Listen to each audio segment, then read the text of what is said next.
Hello YouTube, Dave here again. Today we're going to be taking a look at the Pathfinder Lost Omens Grand Bazaar. So this is a new supplement for the Pathfinder 2nd edition role-playing game and was put out by Paizo Publishing. The US retail price for this book is $34.99. The Canadian retail price usually varies, but it tends to be about $10 to $15 more depending on the exchange rate and where you buy it from. This book was sent to me by Paizo for the purpose of doing this review, so I want to thank them very much for sending this out to me. But as always with these reviews, they are not scripting the video, they're not influencing it or demanding a strictly positive review. The opinions that I express in this video, as always, are 100% completely and totally my own. But this was something that I was really intrigued by when I saw that it was first announced, because the Lost Omens books have been something that I've been really impressed with when it comes to the Pathfinder 2nd edition product lineup. The Lost Omens books are essentially like a campaign or world building series of books. They don't focus on like new mechanics or new rules necessarily. They may have things like new ancestries or heritages or like new equipment and stuff like that, or spells, but they don't necessarily add like new subsystems to the game the way that things like Secrets of Magic or Gears and Guns does. And it's just really mainly focused on just fleshing out the Galarian campaign setting. But that said, the things in these books are so well done in general, and there's so much like flavor and there's so much like thought that goes into them, that really the bulk of the material in these books can be used in any campaign setting that you're running, whether it's homebrew or even if it's an official setting from other companies. There's just so much great stuff in these books. And spoiler alert, I'm going to get this out of the way right now. I think this book is awesome. So the Grand Bazaar is like this large marketplace in the city of Absalom, which is one of the more well-known locations in the Pathfinder role-playing game. I believe we're actually getting an Absalom campaign setting book coming out soon as well. So this is something that will definitely help supplement that. But what this is, essentially, it is just a series of shops that you can use for your player characters if they're shopping at the bazaar. And that sounds like, on paper, it's like, okay, well, it's useful, but how interesting is this going to be? And that was one of the things I was kind of concerned about, because a lot of times when you'll get descriptions of like businesses or locations, it tends to be very like basic, like this is the name of the store, this is the proprietor, this is their basic personality traits, and these are the kinds of things that they have available. But man, this one really does some awesome stuff with it. So it gives you a little introduction to the bazaar itself, including this really beautifully colorful map. I love it. It's just really cool to look at. It is numbered, and the key for it is on the previous page. So if you want to know where the specific shops are from this book, you can find them on the map. But it's just, I don't know, I think it's beautifully colored. And like I said, the rest of the book is simply descriptions on some of the shops that we have here. So I'm not going to read through all of them, for this video or anything. But this one here, the first one, is actually kind of one of my favorites, and as I was reading it, it really set the tone for the way that the rest of the book is presented. So here we have Bargaspin, which is kind of a shop that's geared towards adventurers. The proprietor here, Omira, again, normally with these types of books, what you get is just a little bit of basic like personality information, maybe a little bit of their background. She gets nearly a full page of just background and description and things that just really help, establish and flesh out the character. So when the time comes to actually role player for a game, you've got all kinds of really great information to go off of. So essentially, she used to be part of the Pathfinder Society, or she's still a part, but she's no longer an active adventurer. She does have a couple of items hanging from her belt here, just to signify that she was at one point an adventurer. She's got a Chime of Opening, and I think that's like a Wayfinder medallion. It's something that the Pathfinder Society uses. But she ended up leaving adventuring after her adventuring party was sort of wiped out when they were going on this like one last job sort of thing. And what's interesting about her is she found this like item of severe, like, I'm not going to say religious, but spiritual importance, and not really knowing, that background behind it or knowing how important it was. she ended up basically selling it off and just, damaging it in the process and selling it for its, its components and everything. And that actually drew the ire of a particular demon, which is sort of like partially inhabiting her. So the demon can sort of use her senses to see what's going on.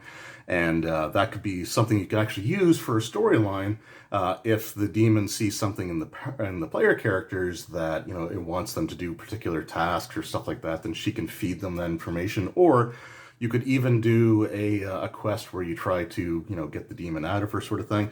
Another cool thing, we've got this Leaves for the Foolhardy. So she knew of a location that's supposed to be rich with treasure, and she doesn't normally give out the location anymore after several adventuring groups went in search of it, never to return. So it's just, again, a lot of really great information, like all of this. So this is just like the basic personality and sort of background stuff, but then there's just more here. So we haven't even gotten really into the shop specific stuff yet. This is just sort of like its background and history, and that's like a full 2-page write-up.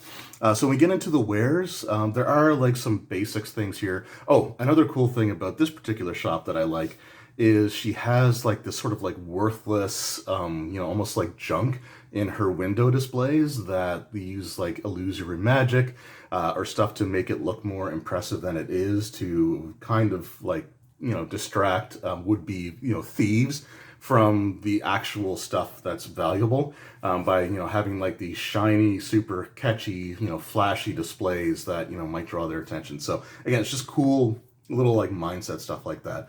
So this one has like basically like adventuring gear, so you can get mundane stuff there as well, but it does give you a whole bunch of unique items that you can purchase at each shop, and that's just, again, a really cool section to have there as well.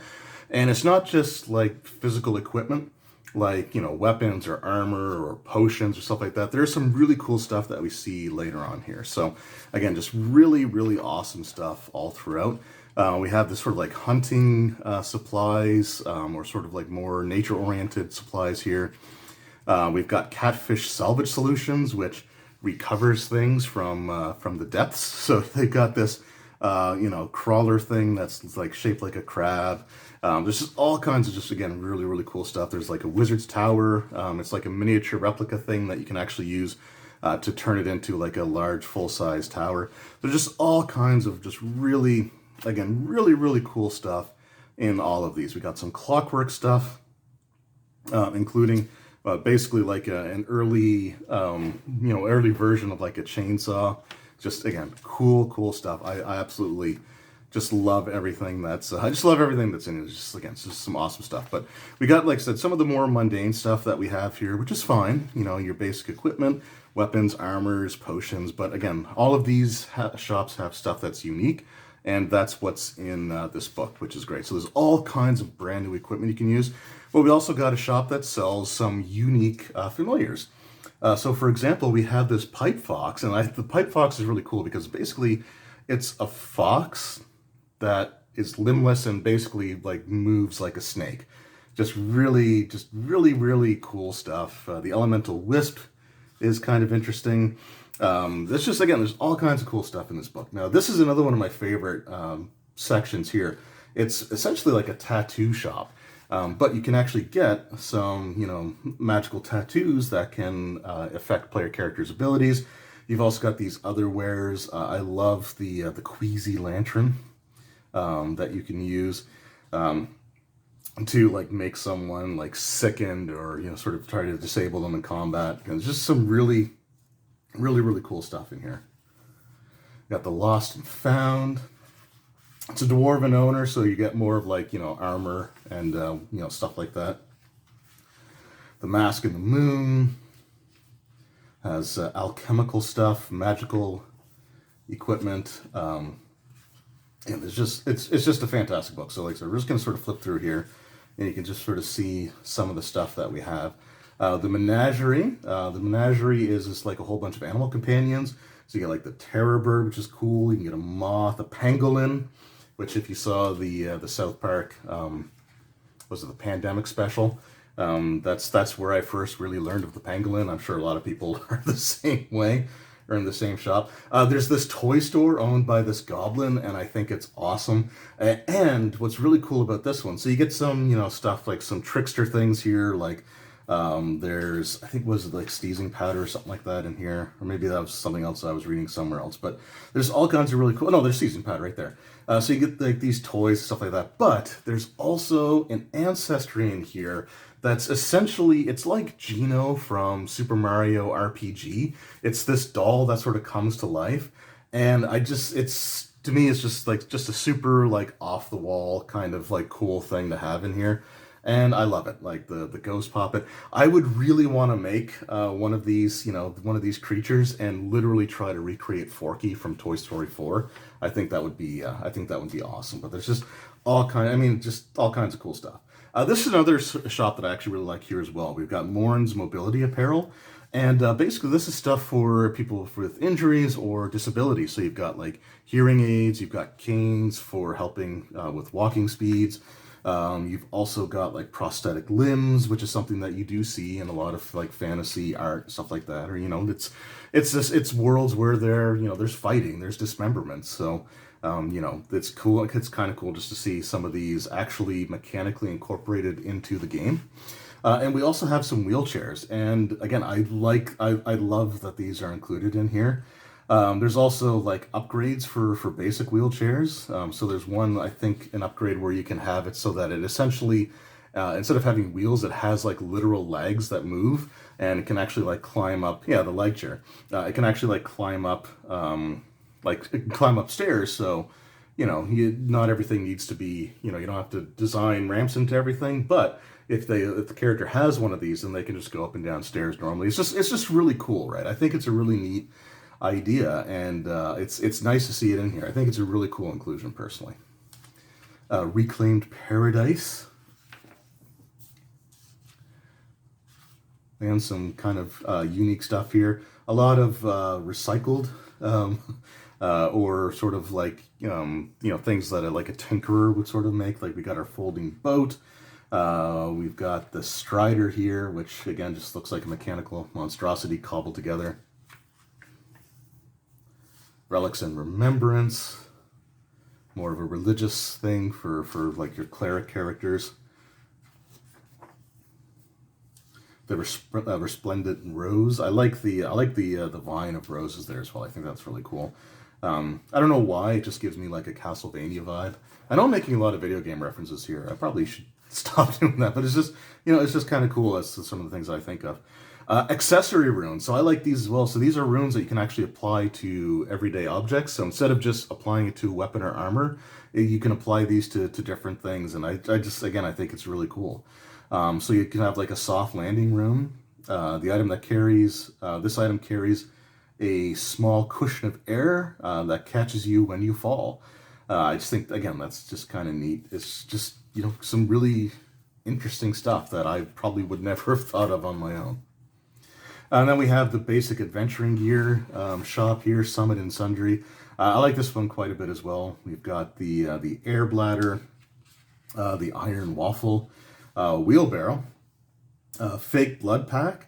I actually kind of like this one. I think this would be kind of cool to use in a scene where someone like tries to fake their own death of their own assault.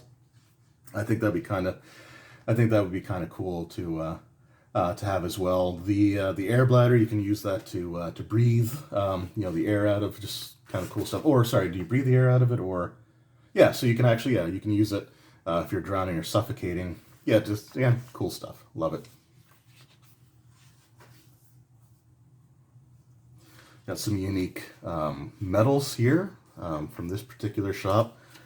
I have to say I love that. I like the way it looks. Purple's my favorite color, so I'm kind of a sucker for it. And then the Unscathed Blade, which has armor and weapons. The Urban Garden Jewelers. I like this one too because I love Leshy, so and I love the idea of like a business casual Leshy as well. I think that's really neat. So these are more sort of like druidic stuff that you can use. Then we got some back alley shops. So these are not as fleshed out as the other ones, but just again some cool stuff. They give you ideas of what they sell there and a little bit of information about the proprietor. So again, just some great stuff to use in your game, potentially like black market stuff as well. And then you actually just have some examples of ads that you can use, and again, or an example, I should say, of ads. And I just think that's, again, just really, really cool stuff. So here we have the Captivator, which is one of the archetypes.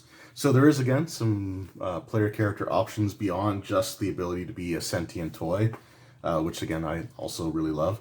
So we got the Captivator, the Spell Trickster, and several of the NPCs that were mentioned earlier in the book have these classes. Like, I want to say that the proprietor of the Bargas Spin, I think she was a Spell Trickster.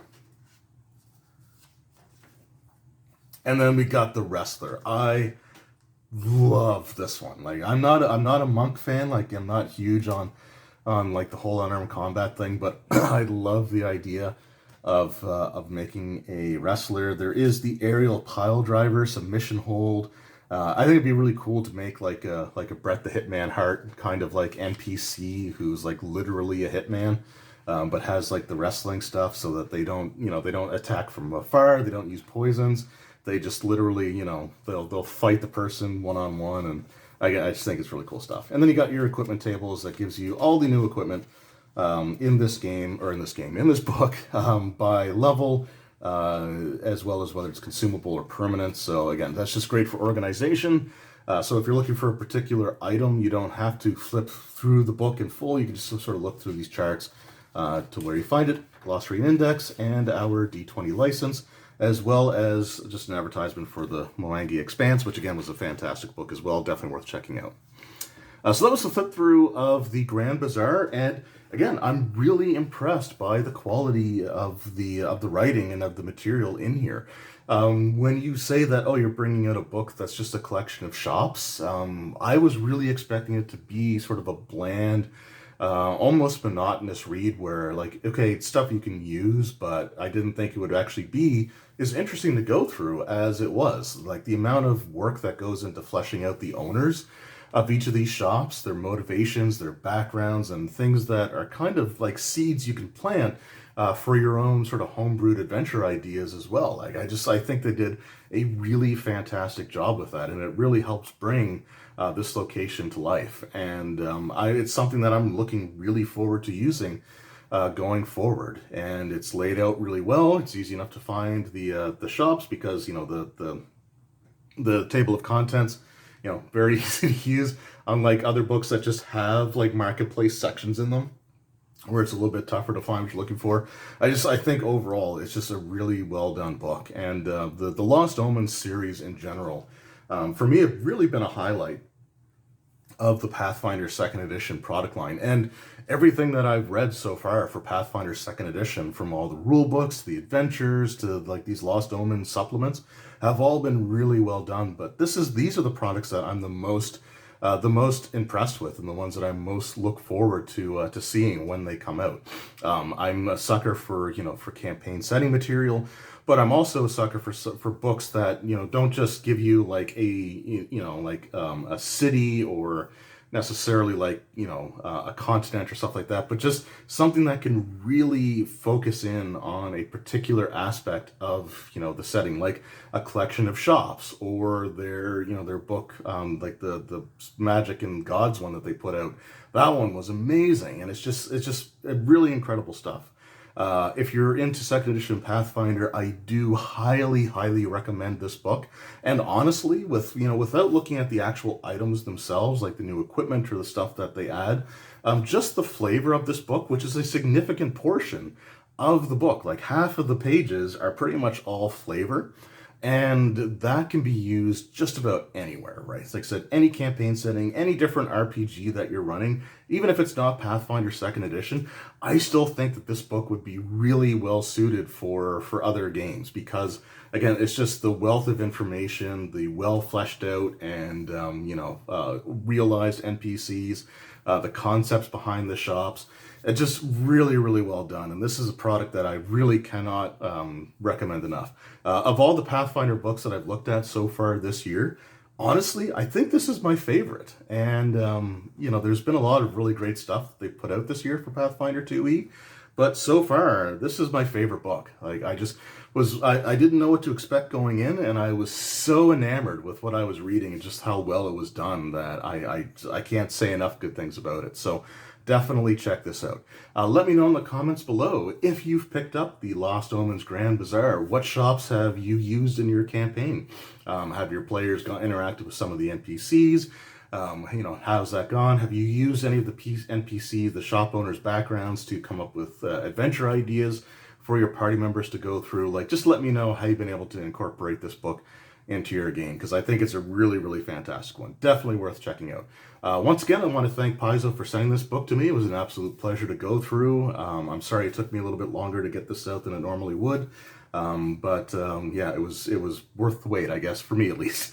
Really, really great stuff. And I want to thank everyone who's taken time out of their day to watch this video. It really does mean a lot to me. And I wish you nothing but the best, and I hope you have a great day, evening, whatever time of day it is that you're watching this. I hope you're having a great time, and I will see you all next time. Take care.